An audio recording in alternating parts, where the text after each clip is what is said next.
नमस्कार, मैं अमित और वक्त है दिन भर की सारी बड़ी खबरों को जानने का। भाजपा अध्यक्ष जेपी नड्डा ने बुधवार को कहा कि स्किल इंडिया मिशन न सिर्फ भारत की जनसांख्यिकी को फायदे में बदल रहा है, बल्कि कोरोना वायरस संकट से उबरने के बाद के आत्मनिर्भर भारत के लिए भी बेहद अहम है। नड्डा ने कहा कि प्रधानमंत्री कौशल विकास योजना के तहत अब तक 92 लाख से अधिक लोग प्रशिक्षित किए जा चुके हैं। नड्डा ने ट्वीट कर कहा, विश्व युवा कौशल दिवस के अवसर पर आज हम प्रधानमंत्री नरेंद्र मोदी के प्रमुख कार्यक्रम स्किल इंडिया मिशन का 5वां साल मना रहे हैं। यह मिशन न सिर्फ भारत की जनसंख्या को फायदे में बदल रहा है, बल्कि कोरोना वायरस संकट से उबरने के बाद के आत्मनिर्भर भारत के लिए भी यह बेहद अहम है। बुधवार को प्रधानमंत्री नरेंद्र मोदी ने विश्व युवा कौशल दिवस पर वर्चुअल संबोधन में कहा कि कोरोना के इस संकट ने विश्व संस्कृति के साथ ही काम की प्रकृति को भी बदल के रख दिया है और बदलती हुई नित्य नूतन प्रौद्योगिकी ने भी उस पर प्रभाव पैदा किया है। पीएम मोदी ने कहा, आज के दौर में बिजनेस और बाजार इतनी तेजी से बदलते हैं कि समझ ही नहीं आता रिलेवेंट कैसा रह जाए। कोरोना के इस समय में तो ये सवाल और भी अहम हो गया है। मैं इसका एक ही जवाब देता हूँ, रिलेवेंट रहने का मंत्र है स्किल, री स्किल और अप स्किल। कोरोना पर बात करते हुए पीएम मोदी ने कहा, लोग स्वस्थ रहें, 2 गज की दूरी बनाए रखें, मास्क पहने, थूकने की आदत छोड़े। पीएम मोदी ने कहा, कितने भी पढ़ लिख जाएं, डिग्रियां ले लें, लेकिन स्किल सीखना नहीं छोड़ना चाहिए। पीएम मोदी ने कहा, स्किल के प्रति अगर आप में आकर्षण नहीं है, तो कुछ नया सीखने की ललक नहीं है, तो जीवन ठहर जाता है। देश भर में कोरोना वायरस का असर लगातार बढ़ रहा है। बिहार में भी कोरोना वायरस के विस्फोट ने चिंताएं बढ़ा दी है। एक दिन पहले भाजपा के 75 नेताओं में संक्रमण की पुष्टि के बाद एक और बड़ी खबर सामने आई है। बिहार के प्रदेश अध्यक्ष संजय जायसवाल को भी कोरोना संक्रमण की पुष्टि हुई है। खास बात यह है कि बीजेपी प्रदेश अध्यक्ष के परिवार पर भी कोरोना महामारी का असर हुआ है। संजय जायसवाल के साथ साथ उनकी पत्नी मंजू चौधरी, जो खुद पेशे से डॉक्टर हैं, और उनकी मां में भी कोरोना संक्रमण की पुष्टि हुई है। बिहार में चुनावी तैयारियों में जुटे भाजपा को एक के बाद एक बड़ा झटका लग रहा है। इस झटका सियासी तो नहीं, लेकिन कोरोना महामारी का जरूर है। पार्टी के 75 नेताओं में कोरोना की पुष्टि के बाद अब प्रदेश अध्यक्ष संजय जायसवाल भी कोरोना पॉजिटिव पाए गए हैं। पिछले 5 दिन से राजस्थान में चल रही सियासी उठापटक के बीच आज पहली बार सचिन पायलट सामने आए। न्यूज एजेंसी को दिए एक इंटरव्यू में उन्होंने कहा कि मैं साफ कर दूं कि भाजपा में शामिल नहीं हो रहा हूं। मैं भाजपा के किसी नेता से नहीं मिला हूं, करीब 6 महीने से सिंधिया से भी नहीं मिला हूं। मैं इस समय कह सकता हूं कि अपने लोगों के लिए काम करना जारी रखूंगा। पायलट ने कहा कि राज्य पुलिस ने मुझे एक नोटिस दिया जिसमें राजद्रोह के आरोप थे, जिसने मेरे आत्मसम्मान को ठेस पहुंचाई। पायलट ने कहा कि यदि आपको 2019 के लोकसभा चुनाव के लिए कांग्रेस पार्टी की मैनिफेस्टो याद है, तो हमने ड्रेकियन राजद्रोह कानून का खंडन करने की बात की थी। यहाँ कांग्रेस सरकार अपने ही मंत्री के खिलाफ इसे इस्तेमाल कर रही थी। मेरे कदम अन्याय के खिलाफ एक आवाज थी। कांग्रेस के कार्यकारी अध्यक्ष सोनिया गांधी जी और राहुल गांधी जी से मेरी कोई बात नहीं हुई है। प्रियंका गांधी जी ने मुझसे फोन पर बात की थी। यह एक व्यक्तिगत बातचीत थी, उसमें कोई हल नहीं निकला। राहुल के हस्तक्षेप के सवाल पर पायलट ने कहा, राहुल गांधी अब कांग्रेस अध्यक्ष नहीं है।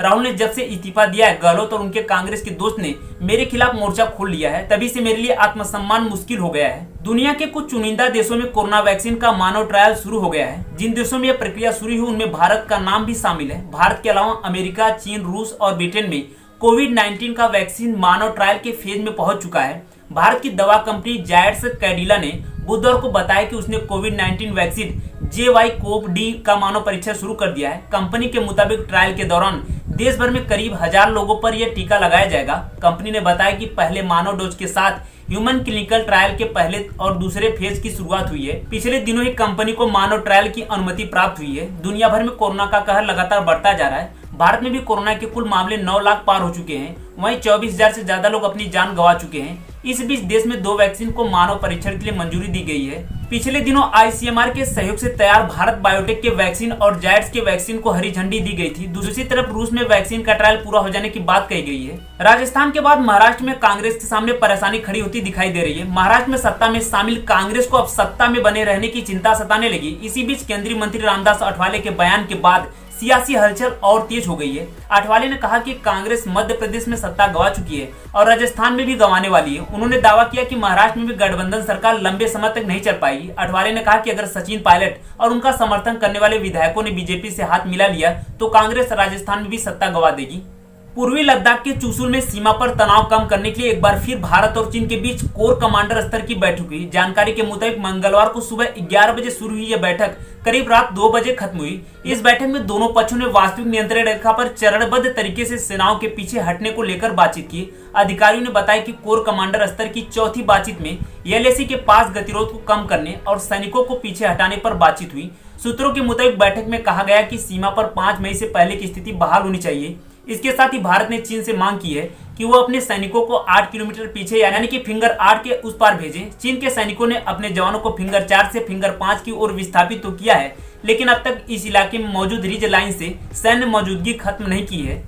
भारत का सबसे बड़ा बैंक एसबीआई अपने कर्मचारियों के लिए घर से काम सुविधा शुरू करने की योजना बना रहा है। बैंक का मानना है कि उसने यह फैसला कोरोना संकट के कारण लिया है ताकि वो अपने कर्मचारियों को संक्रमण के खतरे से बचा सके। स्टेट बैंक के अध्यक्ष रजनीश कुमार ने बैंक के 65वीं वार्षिक आम बैठक में बताया कि बैंक इसके लिए आधारभूत संरचना तैयार कर रहा है। इसके लिए अनुमानित लागत में 1000 करोड़ रुपए की बचत होने की भी उम्मीद है।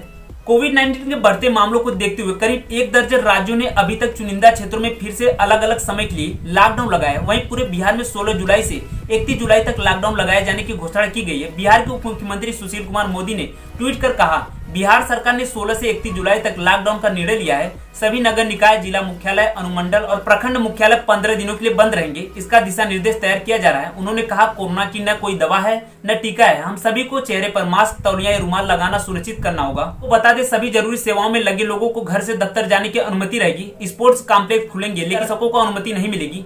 रेस्टोरेंट खुलेंगे लेकिन केवल होम डिलीवरी सेवा मिलेगी। बैंक, बीमा, कार्यालय और एटीएम खुलेंगे। प्रिंट और इलेक्ट्रॉनिक मीडिया खुलेंगे।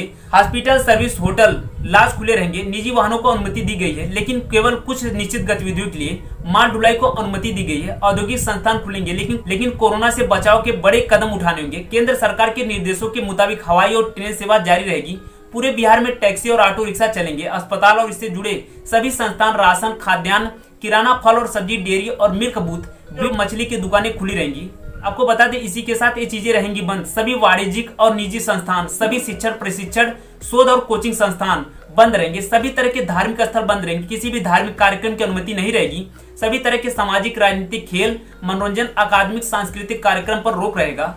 कोरोना वायरस के लिए चीन को दोषी ठहराने के बाद से अमेरिका लगातार ड्रैगन पर हमलावर है। दक्षिण चीन सागर में पहली बार चीन के दावे को खारिज करने के बाद अब अमेरिका ने हांगकांग को लेकर चीन के खिलाफ कार्रवाई की है। असल में हांगकांग अब अमेरिका और चीन के बीच तानातानी का नया मुद्दा बन चुका है। अमेरिकी राष्ट्रपति डोनाल्ड ट्रंप ने मंगलवार को कहा कि उन्होंने हांगकांग की स्वतंत्रता में दखल को लेकर चीन पर प्रतिबंध लागू करने वाले बिल पर हस्ताक्षर कर दिया है। ट्रंप ने कहा कि उन्होंने हांगकांग को विशेष दर्जा खत्म करने के लिए एक आदेश पर भी हस्ताक्षर कर दिया है। हांगकांग को व्यापार में अमेरिका से तमाम तरह की छूट मिलती थी। आपको बता दें कि कोरोना वायरस महामारी से अमेरिका में पैदा हुए स्वास्थ्य संकट और दक्षिण चीन सागर में चीन के गैर कानूनी दावे को लेकर अमेरिका चीन के बीच पहले से ही तनाव चल रहा है। इस सबके बीच अमेरिका ने हांगकांग की स्वतंत्रता में दखल को लेकर चीन पर प्रतिबंध लागू करने वाले बिल पर हस्ताक्षर कर दिए। इस कानून को हांगकांग ऑटोनॉमी एक्ट नाम दिया गया है। इसके तहत हांगकांग में सुरक्षा कानून लागू करवाने में मदद करने वाली चीनी अधिकारियों और कंपनियों पर प्रतिबंध लगाए जाएंगे। ये बिल कांग्रेस के दोनों सदनों में इसी महीने पारित हो चुका है। बता दें कि पिछले कुछ समय से अमेरिका चीन की बढ़ती दमंगई को लेकर परेशान रहा है।